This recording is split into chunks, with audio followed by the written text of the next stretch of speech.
reading Pride and Prejudice, chapter 15. Let's start now. Yeah. Mr. Collins was not a responsible man, and the deficiency of nature had been but little assisted by education or society. The greatest part of his life having been spent under the guidance of an illiterate and miserly father. And though he belonged to one of the universities, he had merely kept the necessary terms without forming at it any useful acquaintance. The subjection in which his father had brought him up had given him originally great humility of manner, but it was now a good deal counteracted by the self-conceit of a weak head, living in retirement, and the quintessential. No, wait, sorry. Let me look up the word.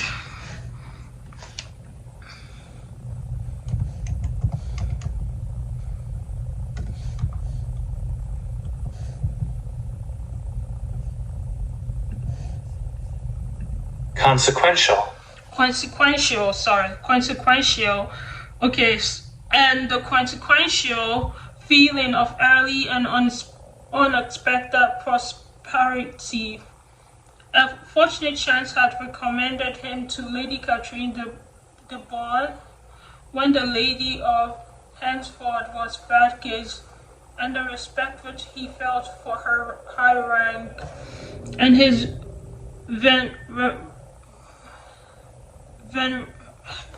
veneration for her as his patroness, mingling with a very good opinion of himself.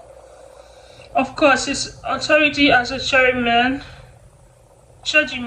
and his rights as a rector made him altogether a mixture of pride and of... Wait, let me look up this word.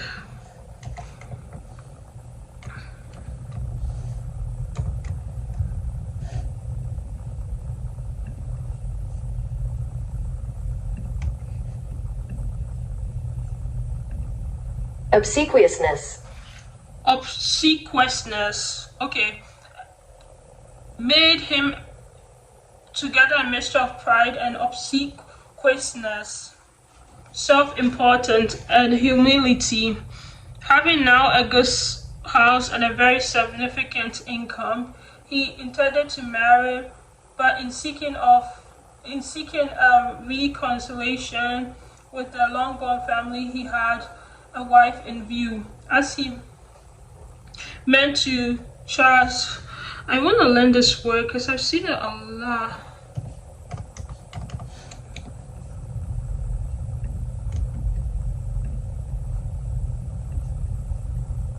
Choose. Oh yeah, it's choose. Okay.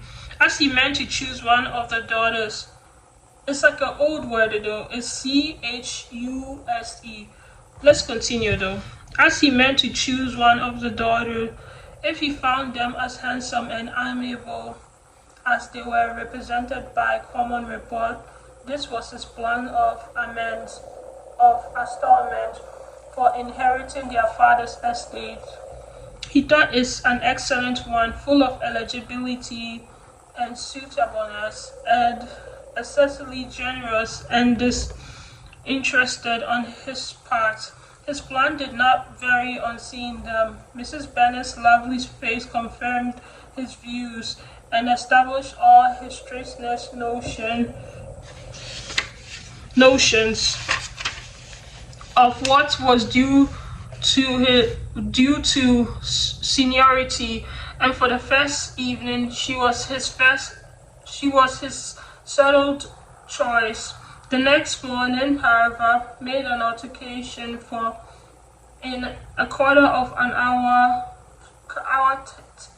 tete with Miss Bennet before breakfast, a conversation beginning with his parsonage house, and leading naturally to the avowal of his hopes that a mistress for it might be found at Longbourn, produced from her. I made a very accompaniment, smile, and general encouragement, a costume against the very Jane he had feasted on.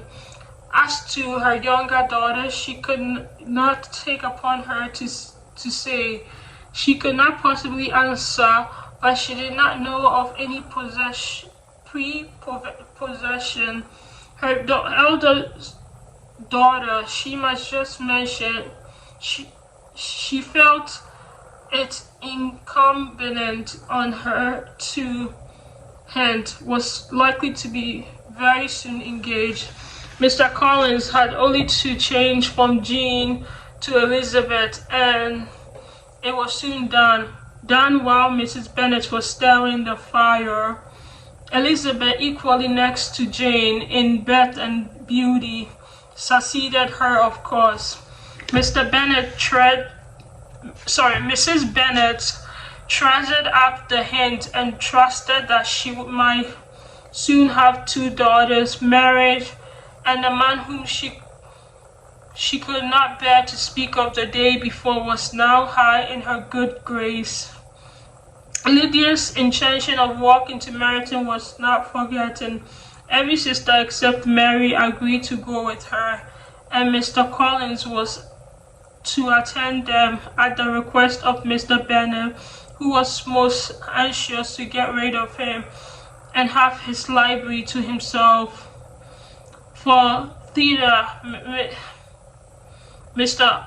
Collins had followed him after breakfast, and there he would continue intimately engaged with one of the eldest folios in the collection, but really talking to Mr. Bennet with little cessation of his house and garden at Handford.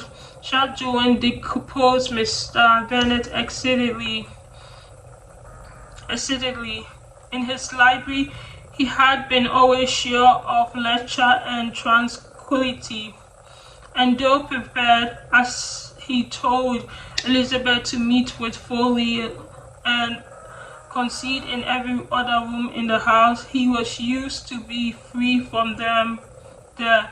His civility, therefore, was most prompt in inviting Mr. Collins to join his daughters in their work, and Mr. Collins, being in fact much better fitted for work than a reader, was extremely well pleased to close his large book and go, and a pompous nothings on his side and civil accents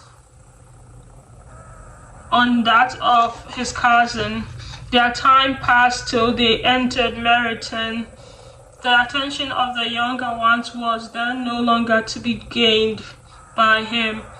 Their eyes were immediately wandering up in the streets in quest of officers, and nothing less than a very smart bonnet indeed, or a really new Muslim in a shop window could recall them. But the attention of every lady was soon caught by a young man whom they had never seen before, of most gentlemanlike appearance, walking with an officer on the other side of the way. The officer was the very Mr.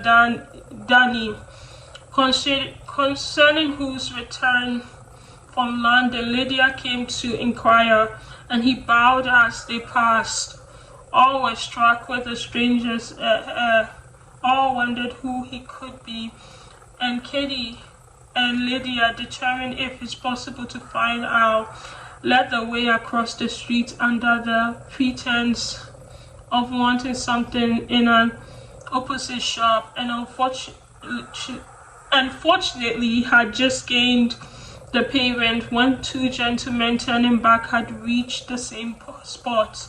Mr. Danny addressed them directly and entreated permission to introduce his friend Mr. Wickham, who had returned with him the day before from town, and he was happy to say had accepted a commission in their corps. This was exactly as it should be, for the young man wanted only regimentals to make him completely charming. His appearance was greatly in his favor. He had all the best part of beauty, a fine countenance, a good figure, and a very pleasing address. The introduction was followed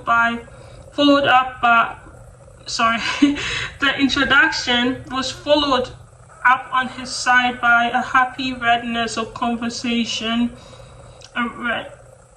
awareness at the same time perfectly correct and unassuming, and the whole party was still standing and talking together very agreeably. And when the sound of horses drew their notice, and Mr. Darcy and Bentley were seen riding down the street on distinguishing the ladies of the group, the two gentlemen came directly towards them and began usual civilities. Bentley was the principal spokesman, and Miss Bennet the principal object. He was then, he said, on his way to Longbourn on purpose to inquire after her. Mr. Darcy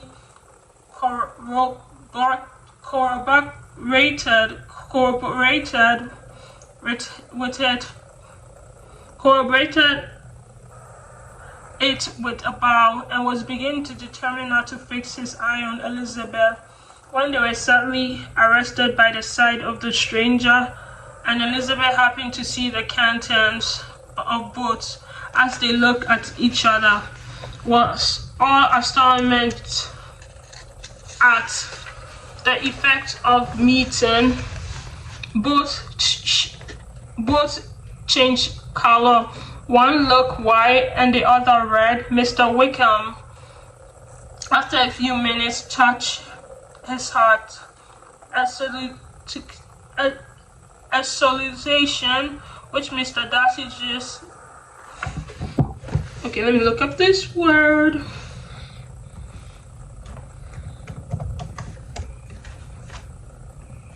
Deigned. Okay, which Mr. Darcy just deigned to return. And what could be the meaning of it? It was impossible to imagine. It was impossible to not too long to know. In another minute, Mr. Bentley, but without seeming to have noticed what passed, took leave and rode on with his friend.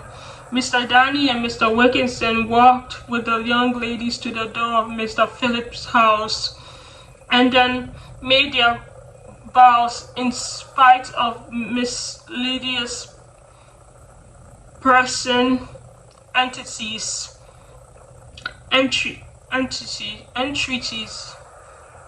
that they would come in, and even in spite of Mrs. Phillips throwing up the parlor window and loudly seconding the invitation. Mrs. Pettit was always glad to see her nieces, and the two elders from their recent absence were particularly welcome, and she was eagerly expressing her surprise at their sudden return home, which, as their own carriage had not fetched them, she should have known nothing about, if she had not happened to see Mr. Jones' shop in the street, who had told her that they were not to send any more drafts to Netherfield because Miss Bennet were coming away. When her civility was claimed towards Mr. Collins by Jane's introduction of him. She received him with her very best politeness, which he returned as much more, apologizing for his intrusion without any previous acquaintance with her, which he could not have helped flattering himself, however, might be justified by his relationship to the young ladies who introduced him to her notice. Mrs. Phillips was quite awed by such ewage. Wait, let me see this word. I don't know if I'm... Odd. Oh, odd, sorry. Awed by such an excessive of good breeding, and her compilation of one stranger was soon put an end by exclamations and inquiries about the other, of whom, however, she only told her nieces what they already knew. But Mr. Darnley had brought him from London, and that he was to have a I forgot to pronounce his name. Oh my goodness, guys.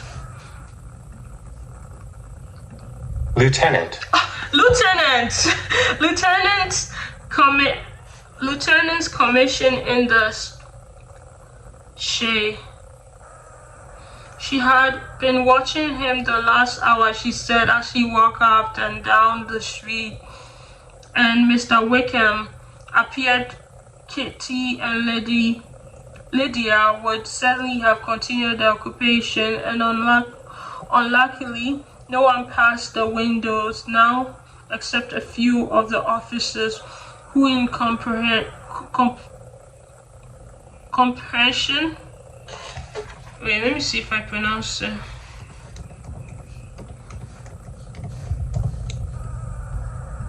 Comparison. Oh, sorry. Comparison with a stranger were become stupid, disagreeable fellows. Some of them were to dine with the Phillipses the next day,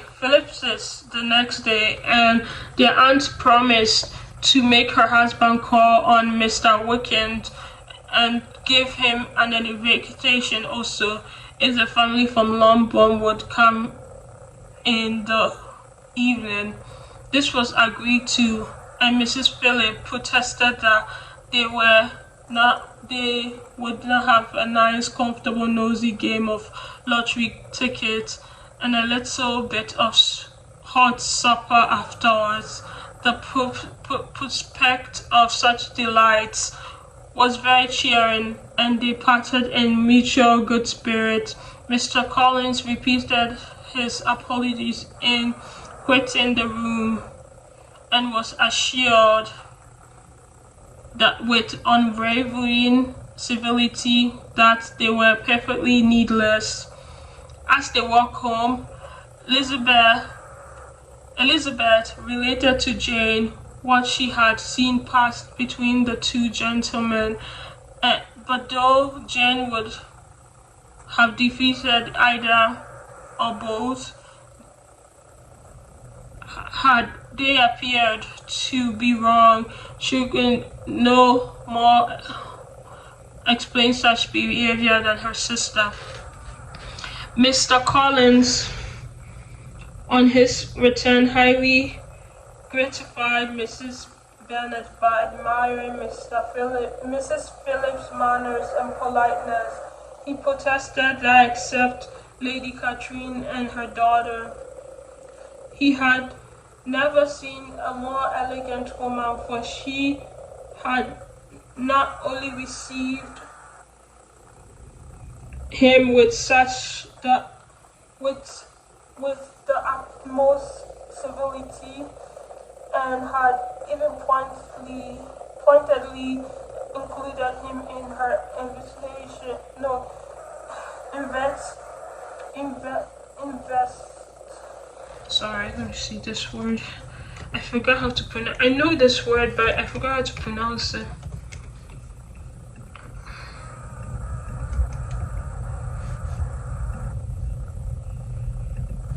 Invitation. Oh, sorry. Yeah, invitation for the next.